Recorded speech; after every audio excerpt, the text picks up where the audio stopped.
오늘은 북한 인물 가운데 성혜림에 대해서 알아보도록 하겠습니다. 성혜림, 김정일의 첫 번째 부인이고 말레이시아에서 독살당했던 김정남의 친어머니죠. 1936년생으로 김정일보다 6살 연상입니다. 평양의 연극영화대학을 졸업을 했고요. 북한에서는 누구나 알만한 유명한 영화배우로 성장을 했습니다. 김정일과 동거를 시작하던 당시에 이미 결혼을 해서 딸이 있는 유부녀였습니다. 김정일의 입장에서 보면 친구의 형수였는데 친구의 형수를 이혼시켜서 같이 동거를 하면서 김정남이라는 아들까지 낳게 됩니다. 그래서 이걸 보면 언뜻 생각을 하면은 김정일이 자신의 권력을 이용을 해서 남의 여자를 빼앗아서 산 거 아니냐 이렇게 생각하실 수도 있는데 이게 그렇게 단편적으로 볼 수 없는 부분이 있습니다. 성혜림의 언니가 쓴 이 등나무집이라는 책이 있는데 이 책을 보면 두 사람을 이렇게 묘사한 구절들이 있습니다. 혜림은 언제나 즉 김정일을 불쌍한 아우처럼 바라보았다. 그들은 둘이 무척 잘 맞는 짝이었다.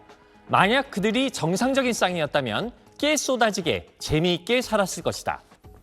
김정일과 성혜림 이 두 사람 관계는 이렇게 좀 봐야 될 부분이 있습니다. 김정일이 어렸을 때 김정일의 친모인 김정숙이 죽었죠. 그래서 계모인 김성애 밑에서 김정일이 자라게 되는데 당시 김성애의 위세가 굉장히 대단해가지고 다음의 후계자가 김정일이 되느냐 김성애의 친아들인 김평일에게 후계가 가느냐 이게 불분명한 상황이었어요. 그렇기 때문에 김정일이 상당히 불안해하고 방황하던 시기였는데 이때 6살 연상인 성혜림이 김정일을 감싸 안아줬던 것 같고요. 또 한 가지는 이 성혜림의 집안이 북한에서 그렇게 잘 나가는 집안이 아니었어요. 그렇기 때문에 이런 가정 형편이 성혜림이 김정일과 동거하는 계기로 작용했을 걸로 보입니다만 정확한 것은 두 사람만이 알고 있는 미지의 부분으로 남겨두는 게 좋을 것 같습니다.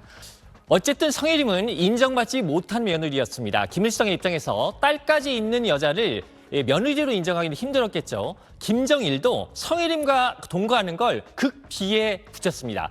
김일성이 며느리로 인정한 여자는 김정일의 두 번째 부인인 김영숙이라는 여자였는데 이 성혜림의 언니가 쓴 책을 보면 당시 성혜림이 이 김정일이 결혼하도록 권고를 했다고 합니다. 이게 무슨 얘기냐? 당시 성혜림은 숨겨진 여인으로 숨겨진 아들을 낳고 살고 있었는데 북한의 권력 투쟁의 회오리 속에서 아들을 뺏기지 않을까 굉장히 우려했다는 거예요. 그래서 남편인 김정일이 결혼을 하게 되면 자기는 숨어서라도 아들을 뺏기지 않고 키울 수 있지 않을까라고 생각을 했다는 겁니다.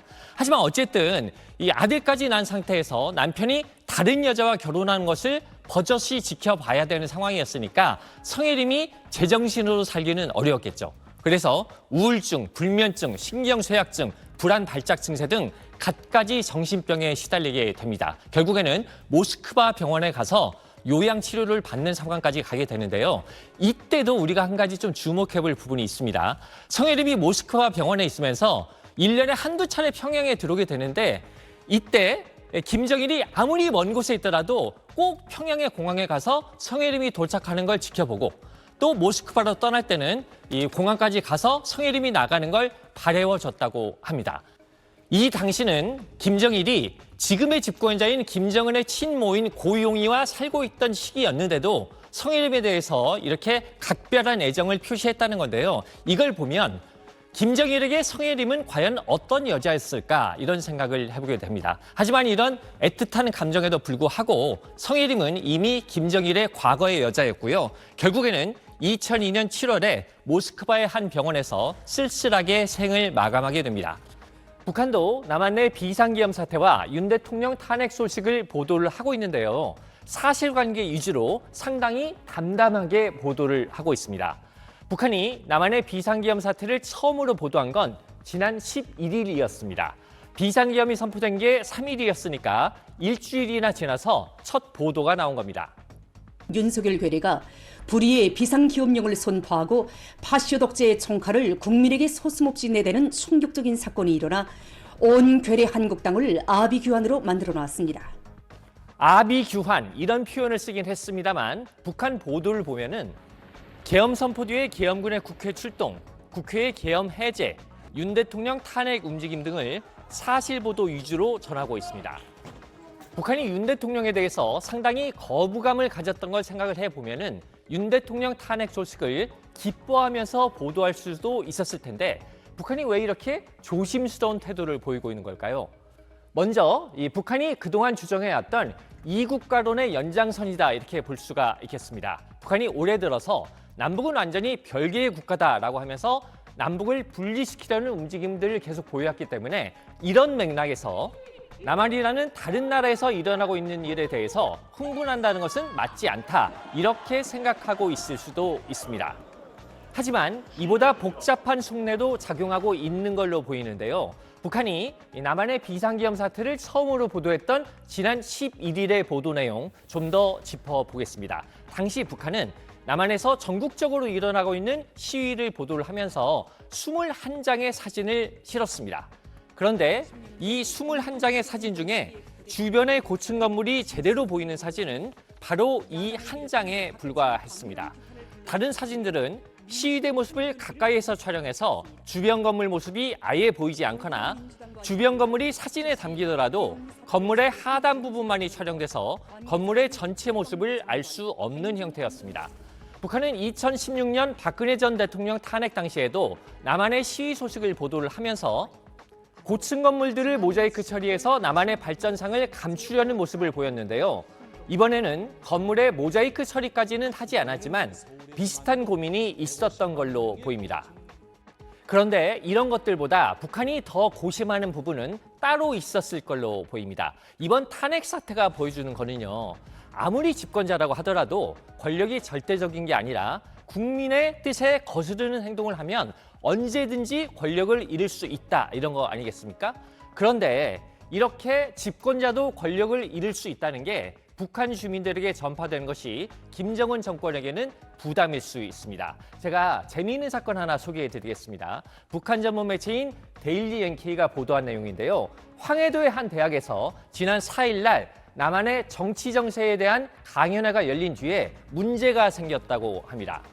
남한에서 윤석열 정권에 대한 반대 시위가 연일 열리고 있고 윤석열 정권에 대한 지지율이 떨어지고 있다는 내용이 강연에 들어갔던 모양인데요.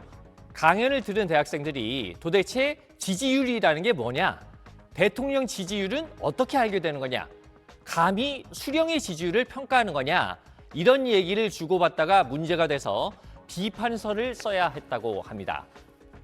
고도의 정치적 자유가 보장되는 남한의 정치 상황을 알려주는 것이 북한 당국에게는 이렇게 생각지도 않은 위험성을 불러올 수 있다는 것을 단적으로 보여준 사건인데요. 이러다 보니까 북한 당국이 남한의 상황을 담담하게 보도할 수밖에 없는 상황인 것 같기도 합니다.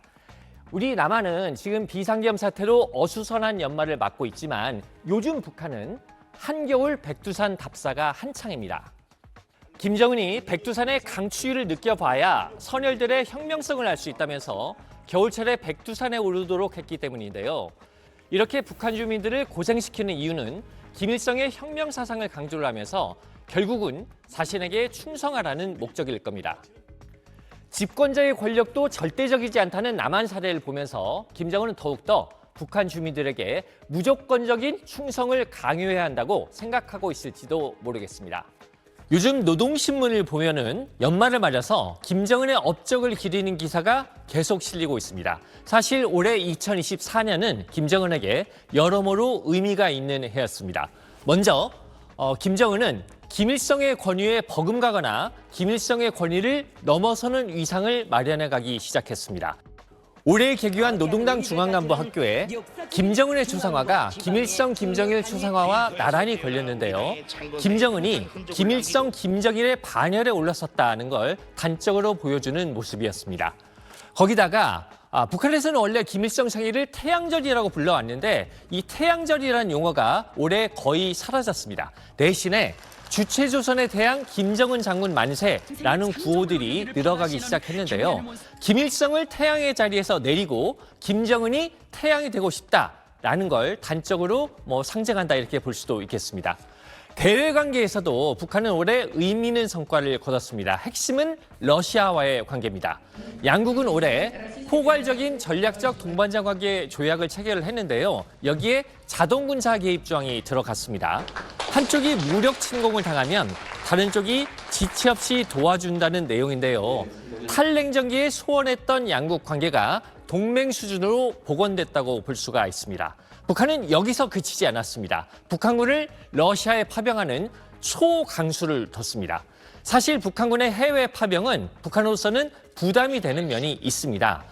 전쟁이 길어져서 북한군 사상자가 늘어나고 계속해서 추가 파병을 해야 되는 상황이 되면은 자식 잃은 부모들이 북한 내에서 늘어갈 테니까 북한으로서도 부담이 될 수밖에 없습니다. 그런데 때마침 미국 대선에서 트럼프가 당선이 됐습니다. 트럼프는 우크라이나 전쟁의 조기 종식을 주장하고 있기 때문에 전쟁이 조만간 끝날 가능성이 있는데요. 이렇게 되면은 북한은 파병했다는 생색은 내고 러시아로부터 챙길 것은 챙겨가는 이득을 얻을 수도 있습니다. 여기다가 트럼프가 북미 대화를 하겠다는 의지를 보이고 있고 북한의 적대적이었던 윤 대통령이 탄핵됐기 때문에 국제 정세가 북한에게 유리하게 돌아가고 있다 이렇게 생각할 수도 있습니다. 자, 여기다가 또 내치 부문에서 보면은요. 김정은이 올해 들어서 중점적으로 추진해왔던 지방공업 발전 계획, 즉 전국 한 20개 지역에 지방의 경공업 공장을 만드는 계획이 어느 정도 외관상으로는 성과를 거뒀고요. 압록강의 수해 복구 작업도 일정 정도 마무리됐습니다. 자, 이런 것들 종합적으로 보면은 김정은에게 올해 2024년은 승리의 해였다 이렇게 평가할 수도 있어 보입니다. 하지만 좀 더 깊이 들어가 보면 북한 정권의 비정함과 무능함이 그대로 드러납니다. 먼저 7월에 압록강 수해 부분을 보면은요, 당시 북한은 이 수해 호우가 온다는 예보가 있었는데도 대비를 제대로 안 하고 평양에서 이른바 전승절 행사를 떠들썩하게 하다가 엄청난 인명피해를 당하는 전형적인 인재를 겪었습니다. 뒤늦게 김정은이 현장에 달려가는 등 호들갑을 떨었지만 인명피해가 하나도 없었다고 강변하고 피해 감추기에 급급하면서 가족을 잃은 수재민들이 마음 놓고 슬퍼할 수도 없는 상황이 벌어졌습니다. 러시아 파병의 경우에도 가족들에게는 이런 방구 없이 파병을 해서 가족들이 뒤늦게 알고 크게 동요했고 이렇게 동의하는 가족들에 관한 소문이 나지 않도록 하기 위해서 가족들을 집단 격리시키는 일도 있었다고 합니다. 선발 군인 가족들이 크게 오열한 나머지 얼굴이 많이 상했다는 등 이런 말까지 회자되고 있다고 합니다. 지난 3월 있었던 북한 공수부대원들의 훈련 참사도 북한 정권의 민낯을 그대로 보여주는 사건이었습니다. 당시 훈련장 상공에는 낙하를 할 수 없을 정도로 센 바람이 불고 있었는데요. 북한은 공수부대 훈련을 강행을 해서 수십 명이 죽거나 다쳤습니다.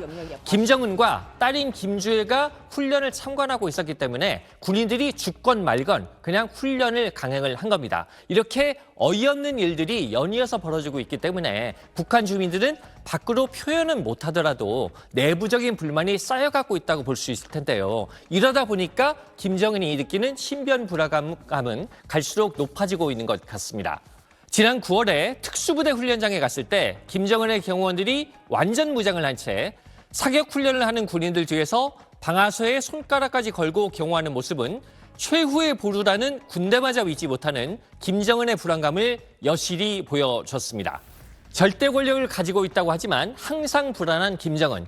2024년 북한의 모습입니다.